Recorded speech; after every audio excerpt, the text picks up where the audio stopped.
الانبیاء والمرسلین وعلی آلہ واصحابہ اجمعین اما بعد اعوذ باللہ من الشیطان الرجیم بسم اللہ الرحمن الرحیم قال اللہ تبارک و تعالی فی القرآن المجید والفرقان الحمید ان رحمت اللہ قریب من المحسنین صدق اللہ العظیم الصلاة والسلام علیک یا رسول اللہ وعلى آلك وأصحابك يا سيدي يا حبيب الله الصلاة والسلام عليك يا نبي الله وعلى آلك وأصحابك يا رحمة للعالمين اللہ رب العزت کے فضل و توفیق سے آج کی اس مبارک سحر میں میں اور آپ اللہ کے پاک اور مقدس گھر میں حاضر ہیں۔ والدین، اولاد، رشتہ داروں کے حقوق کے بعد آج ہم انشاءاللہ پڑوسیوں کے حقوق پہ بات کریں گے۔ قرآن مجید میں اللہ تعالیٰ ایک مقام پر ارشاد فرماتا ہے وَاعْبُدُوا اللَّهَ وَلَا تُشْرِكُوا بِهِ شَيْئًا وَبِالْوَالِدَيْنِ إِحْسَانًا وَبِذِي الْقُرْبَى وَالْيَتَامَى وَالْمَسَاكِينِ، اللہ کی عبادت کرو، اس کے ساتھ کسی کو شریک نہ ٹھہراؤ، والدین کے ساتھ احسان کرو، رشتہ داروں کے ساتھ، یتیموں کے ساتھ، مسکینوں کے ساتھ، والجار ذی القربہ، پڑوسیوں کے ساتھ۔ بڑی اہمیت ہے اسلام کے اندر پڑوسیوں کے حقوق کی۔ نبی رحمت شفیع معظم صلی اللہ علیہ وسلم کی ایک مشہور حدیث پاک فرمایا کہ حضرت جبریل امین مسلسل میرے پاس یہ اللہ کا حکم لے کے آتے رہے۔ مفہوم حدیث کا یہ ہے کہ امت کو پیغام دیا جائے اللہ کی طرف سے کہ پڑوسیوں کے حقوق کی بڑی اہمیت ہے۔ فرمایا کہ اس قدر کثرت سے حضرت جبریل امین علیہ السلام تشریف لائے، حاضر خدمت ہوئے کہ حضور فرماتے ہیں ظننت انہ سیورثہ، وفی روایت ظننت انہ سیورثہ، فرمایا کہ مجھے یہ گمان ہونے لگا کہ پڑوسیوں کو ورثاء کے اندر ہی شمار کر دیا جائے گا، یعنی اس کو وارث بنا دیا جائے گا، یعنی مال وراثت کا حقدار اس پڑوسی کو بھی بنا دیا جائے گا۔ اس قدر کثرت کے ساتھ حضرت جبریل امین یہ حکم لے کر حاضر ہوئے۔ ایک مقام پہ آقا کریم علیہ السلام نے ارشاد فرمایا کن ورعن تکن اعبد الناس، اگر کوئی شخص سب سے بڑا عبادت گزار بننا چاہتا ہے تو اس کا طریقہ آقا کریم علیہ السلام نے فرمایا کن ورع۔ وفی روایت سرکار نے ایک اور مقام پر ارشاد فرمایا کہ جو شخص عبادت اتق المحارم تکن اعبد الناس، حرام کاموں کو چھوڑو، محرمات سے بچو، تم سب سے بڑے عبادت گزار ہو جاؤ گے۔ یعنی سب سے بڑا عابد بننے کا طریقہ کریم آقا علیہ السلام نے بتایا ہے، اور وہ یہ ہے کہ پرہیزگار ہو جاؤ، کثرت سے نماز بھی پڑھے بندہ، پوری 5 کرے، تہجد نوافل بھی پڑھے، اور حرام نہ چھوڑے تو عبادت گزار نہیں بن سکتا۔ عبادت گزار وہ بنے گا جو پہلے حرام چھوڑے پھر عبادت کرے۔ پھر فرمایا تم قناعت کرنے والے ہو جاؤ، قناعت اختیار کر لو، تکن اشکر الناس، سب سے بڑے شکر گزار ہو جاؤ گے۔ تکن اشکر الناس، سب سے بڑے شکر گزار اللہ کے ہاں تم ہی سمجھے جاؤ۔ پھر فرمایا وَحِبَّ لِلنَّاسِ مَا تُحِبُّ لِنَفْسِكَ تَكُنْ مُؤْمِنًا، جو اپنے لیے پسند کرتے ہو وہ اپنے بھائیوں کے لیے پسند کرو، تم مومن ہو جاؤ گے۔ پھر فرمایا وَأَحْسِن مُجَاوَرَةً مَنْ جَاوَرَكَ تَكُنْ مُسْلِمًا وَأَحْسِن مُجَاوَرَةً، جو تمہارا پڑوسی ہے اس کے ساتھ اچھا سلوک کرو۔ حضور پھر کیا ہوگا؟ فرمایا تَكُنْ مُسْلِمًا، اب تم مسلمان ہو جاؤ گے۔ کامل مومن اور کامل مسلمان بننے کا طریقہ نبی رحمت صلی اللہ علیہ وسلم نے ارشاد فرمایا ہے۔ اب اس کی اگر زیادہ اہمیت ہے تو ہمارے ہاں سب سے زیادہ لڑائی ہوتی پڑوسیوں سے ہے، ہمارے سب سے زیادہ مسئلے ہوتے ہی پڑوسیوں سے ہے، جس کی اہمیت سب سے زیادہ آئی اور جس کے حقوق کا خیال رکھنے کا اس قدر شدت سے حکم دیا گیا۔ کوئی دکاندار ہے تو ساتھ والی دکان والے سے، وہ ادارہ ہے تو سامنے والے ادارے سے، وہ گھر ہے تو ساتھ والے گھر سے، سب سے زیادہ مسئلہ انہی لوگوں سے، حالانکہ ان کی سب سے زیادہ خدمت کا اور خیال رکھنے کا حکم ہے۔ حتیٰ کہ نبی پاک علیہ السلام نے ایک مقام پر ارشاد فرمایا من کان یؤمن باللہ والیوم الآخر فلیحسن الی جارہ۔ حضور نے فرمایا کہ جو اللہ اور یوم آخرت پر ایمان رکھتا ہے اسے چاہیے کہ اپنے پڑوسیوں کے ساتھ حسن سلوک کرے۔ یعنی ایمان کی یہ نشانی بتائی گئی کہ پڑوسیوں کے ساتھ حسن سلوک کرنے والا ہے۔ اسی طرح حضرت ابو ذر غفاری رضی اللہ تعالیٰ عنہ اور دیگر صحابہ کرام نے اس حدیث کو روایت کیا، پڑوسیوں کو تکلیف سے بچانے کا حکم دیا گیا ہے، دل آزاری سے بچانے کا۔ تکلیف ضروری طور پہ یہ نہیں ہے کہ اسی کو تکلیف کہیں ان کے بچوں کو مارو یا ان کو تکلیف پہنچاؤ مار کے یا ان کا نقصان کر کے یا بڑا خون بہے تو پھر تکلیف ہوتی ہے، اب دل دکھ جائے تو یہ بھی تکلیف ہے، اس سے بھی منع کیا گیا ہے۔ کتنی باریکی! حضرت ابو ذر غفاری فرماتے ہیں کہ ہمیں آقا کریم علیہ السلام نے یہ تعلیم فرمائی کہ تم اگر گھر میں سالن بناؤ، اس کی خوشبو پہنچے گی پڑوسیوں کے گھر، تو فرمایا کہ تمہیں چاہیے کہ سالن میں شوربہ زیادہ کر لو۔ کیوں؟ فرمایا اس لیے کہ تھوڑا سا نکال کے اپنے پڑوسیوں کے گھر بھی بھیجو۔ اب اس میں بظاہر یہی ہے کہ سالن تھوڑا سا کبھی کبھی اچھا ہم بنائیں تو ہم بھیجیں، لیکن اس کی گہرائی کو اگر سمجھیں تو اس کا مطلب یہ ہے کہ وہ خوشبو سونگھنے سے، ہو سکتا ہے ان کے پاس نہ ہو اس طرح کا، خوشبو سونگھنے سے جو ان کو تکلیف پہنچے گی اس تکلیف سے بھی بچانے کا حکم ہے، دل آزاری سے بھی بچانے کا حکم ہے۔ اب بندے کے بس میں تو نہیں کہ اس سالن کی خوشبو کو روک سکے، لیکن اس کے باوجود یہ حکم دیا گیا اس سے بھی بچانے کی کوشش کرو۔ اور اس تکلیف کا ازالہ کس طرح ہوگا؟ تھوڑا سا شوربہ ان کے گھر بھی بھیج دو، خوش ہو جائیں گے۔ پتہ چلا اسلام کے اندر پڑوسیوں کو تکلیفوں سے بچانے کا حکم ہے، تکلیف دینے کا کوئی سسٹم نہیں ہے۔ ہمارے ہاں الٹا ہے، تکلیف دینی ہے پڑوسیوں کو۔ نبی پاک علیہ السلام کی ایک حدیث کنز الاموال میں جس کا مفہوم ہے قیامت کے دن پڑوسی اللہ رب العزت کے حضور حاضر ہوگا اور اپنے پڑوسی کا دامن پکڑے گا اور عرض کرے گا اے پروردگار، اس سے پوچھا جائے اس نے مجھ پر اپنا دروازہ بند کیوں رکھا تھا؟ مجھے ضرورت ہوتی تھی کہ میں اس کے پاس جاؤں، اپنی ضرورت اس کے پاس رکھوں، اپنی حاجات پوری کرواؤں۔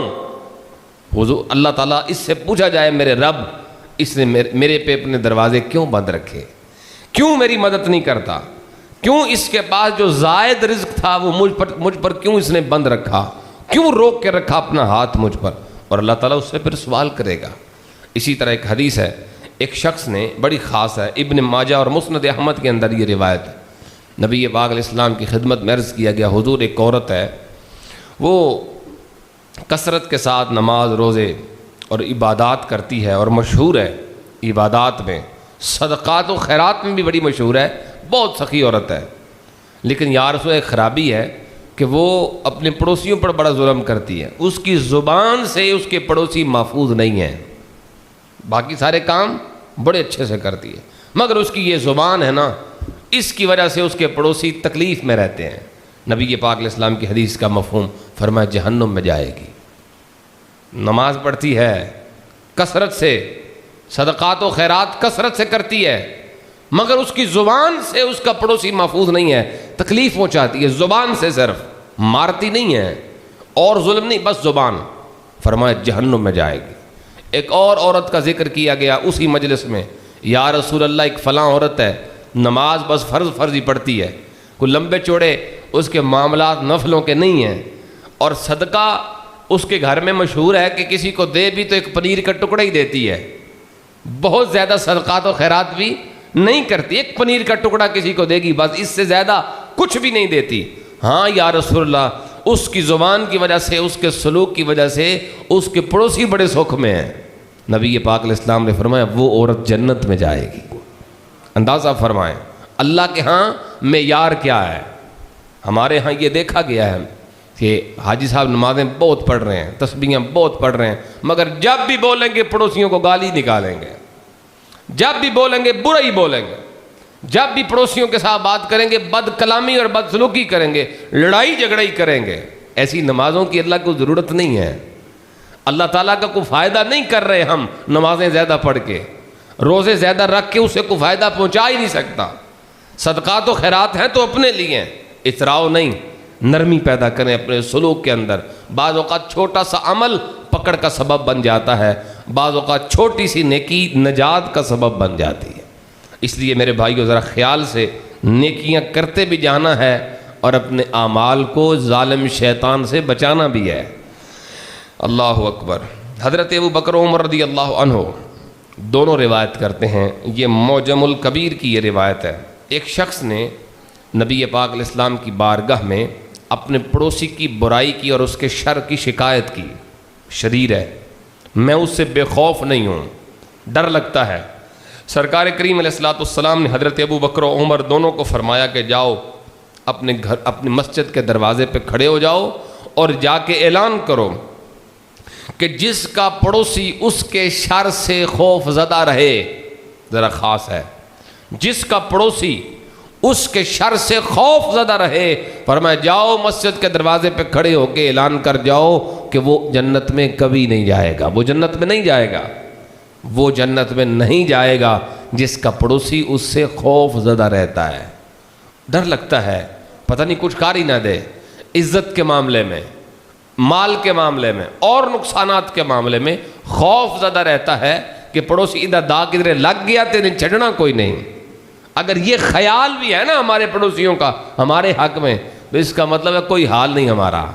ہمیں اصلاح کی ضرورت ہے، اپنا کردار ایسا بنانا ہے کہ وہ ہمیں حقیقتاً اپنا بھائی سمجھے۔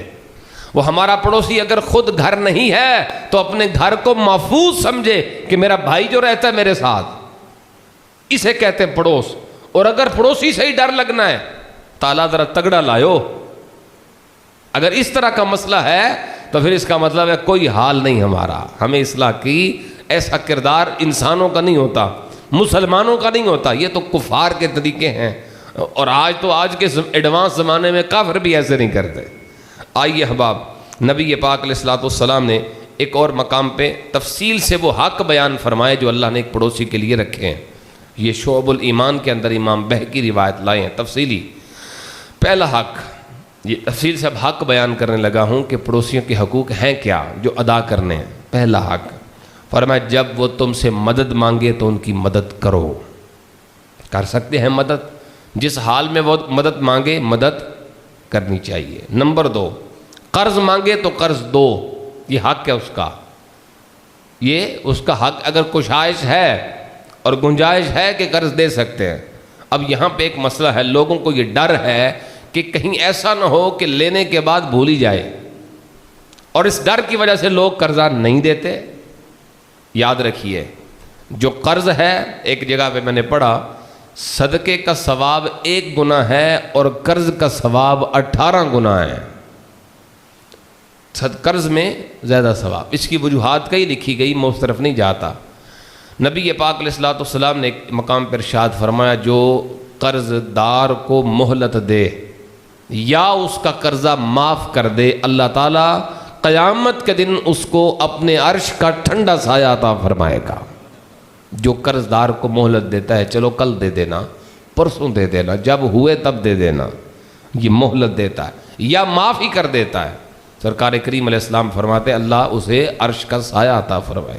اور دوسری طرف جو قرض لینے والا ہے اسے یہ حکم دیا گیا کہ وہ جلدی سے جلدی لوٹائے، وہ لیٹ نہ جائے کہ اب اس کو ثواب مل رہا ہے تو میں واپس کروں ہی نہ۔ اس کو بھی یہ حکم دیا گیا ہے کہ ظلم نہیں کرنا، لینے کے بعد یاد رکھنا ہے۔ ایک روایت کا مفہوم ہے جو شخص قرض لیتا ہے ضرورت کی وجہ سے اور پھر کوشش کرتا ہے اس کو ادا کرنے کی، فرمایا اللہ ہمت دیتا ہے، اس کا قرضہ ادا ہو جاتا ہے۔ اور جس کی نیت ہی کوئی نہ ہو دینے کی واپس، ایسے بھی لوگ ہیں جو لے کے قرضہ بھول جاتے ہیں کہ کسی کا کچھ دینا بھی ہے، ان کو پرواہ بھی نہیں ہوتی۔ ہاں اگر ایسا ہے کوئی شخص تو پھر اگر کوئی انکار کرتا ہے تو اس میں وہ معذور ہے، اس میں وہ حق پر ہے۔ کسی کے بارے میں مشہور یہ ہے کہ وہ قرض لیتا ہے اور لے جاتا ہے، واپس نہیں کرتا، تو اس پر کوئی شخص اگر انکار کرتا ہے تو کر سکتا ہے۔ لا ضرر ولا ضرار فی الاسلام، اسلام کے اندر نہ کسی کو تکلیف پہنچانا ہے اور نہ جان بوجھ کے اپنا نقصان کرنا ہے، دونوں چیزوں کو بیلنس میں اور خیال میں رکھنا ہے۔ پھر نبی پاک علیہ السلام نے فرمایا اگر وہ محتاج ہو تو اسے عطا کرو، اگر پڑوسی محتاج ہے، ضرورت مند ہے تو اس کی ضرورت پوری کی جائے، بیمار ہے تو اس کی عیادت کرو، ایسا ہے، ہم نے دیکھا، آپ نے دیکھا، وہ تڑپتے ہیں گھر والے اور ساتھ والے گھر میں ڈیک بج رہے ہیں پوری پوری رات۔ ایسا بھی دیکھا گیا، یقین کیجئے، کہ کوئی بزرگ بیمار ہے اور ساتھ والے گھر میں پوری رات شور مچا ہوا ہے، ان کو پرواہ ہی کوئی نہیں کہ کوئی بیمار بھی ہو سکتا ہے۔ اپنے گھر میں کوئی بیمار ہو تو پھر تو ایسا نہ کریں، لیکن وہ تو پڑوسی ہیں، کون سا رشتہ دار ہے یا کچھ لگتا ہے۔ فرمایا گیا کہ اگر وہ بیمار ہے تو اس کا خیال کرو، عیادت کرو۔ اگر پڑوسی کو خیر ملے، خیر کسی بھی طرح کی دنیاوی اخروی خیر ملے، تو فرمایا تمہارا حق ہے کہ اس کو مبارکباد پیش کرو۔ اچھی خبر ملے، یہاں جالی جاتے ہیں اچھی خبر سے، مبارک کیا دینی ہے، تو فرمایا مبارک دو اگر اسے کوئی خیر پہنچے، اور اگر اس پر کوئی مصیبت آئے تو پھر اس کے ساتھ تعزیت کرو، افسوس کا اظہار کرو کہ میرے بھائی پہ مصیبت آئی۔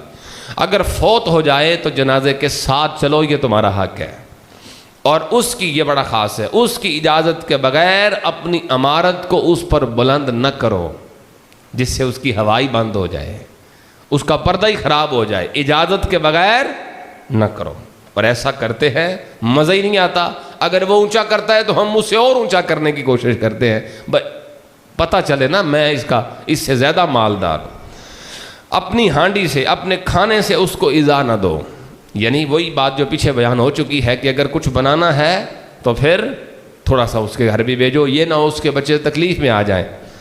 پھر فرمایا اگر کچھ پھل خریدو یا کچھ ہدیے تحفے اپنے گھر والوں کے لیے خریدو تو کچھ اس کے گھر بھی بھیجو۔ یہ مفہوماً پیش کر رہا ہوں، مطلب لا رہے ہو اپنے گھر میں، اس کے بچے دیکھ رہے ہیں، ضرورت مند ہے اور وہ نہیں کھلا سکتا اپنے بچوں کو، تو چاہیے کہ تھوڑا سا پھل یا تھوڑے سے تحفے ان کے گھروں میں بھی بھیج دیں۔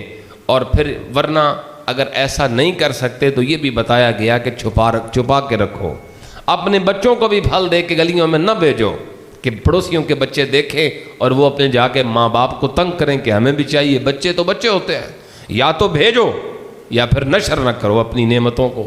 ان دونوں چیزوں کا خیال، یہ حق ہیں جو تفصیل سے آقا کریم علیہ السلام نے بیان فرمایا۔ اب اس پر میں 2-3 باتیں اپنے اسلاف کی کروں گا کہ کیسے تھے ہمارے بڑے، کیسے تھے ہمارے آئمہ، ان کا پڑوس کیسا تھا۔ حضرت امام اعظم ابو حنیفہ رحمۃ اللہ تعالیٰ علیہ، یہ کوئی آج کل کا کوئی مولوی نہیں ہے، یہ وہ متقی بندہ ہے، یہ وہ متقی امام ہے جس نے زندگی میں 55 مرتبہ حج بیت اللہ کیا ہے۔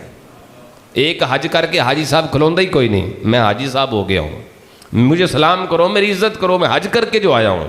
55 حج کیے ہیں، اور دیکھیے گا طریقہ کار کیا۔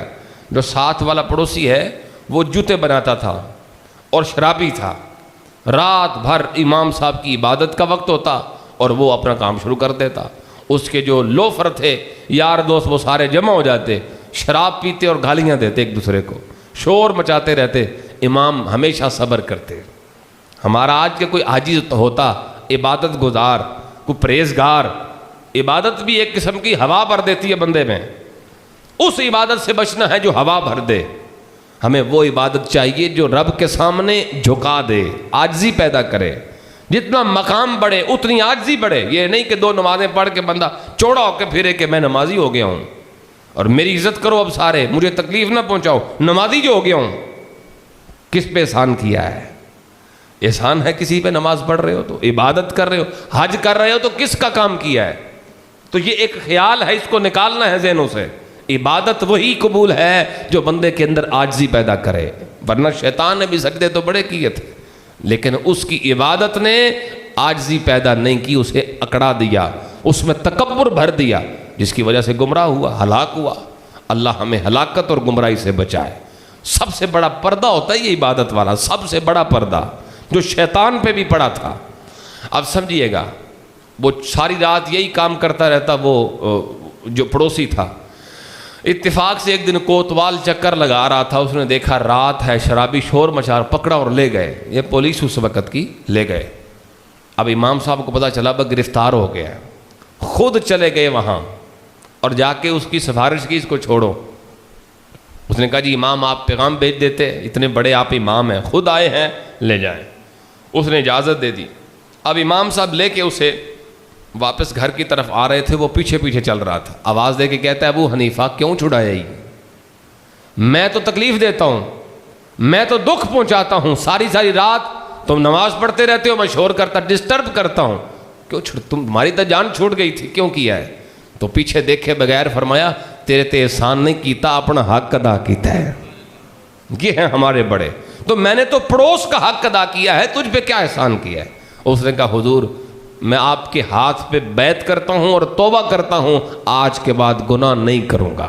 توبہ کر کے سیدھا اصلاح کا بھی طریقہ ہوتا ہے، ہمارے یہاں خود پرچہ کروا دیتے ہیں اور 15 پہ خود کال کر دیتے ہیں، لے جاؤ اس کو۔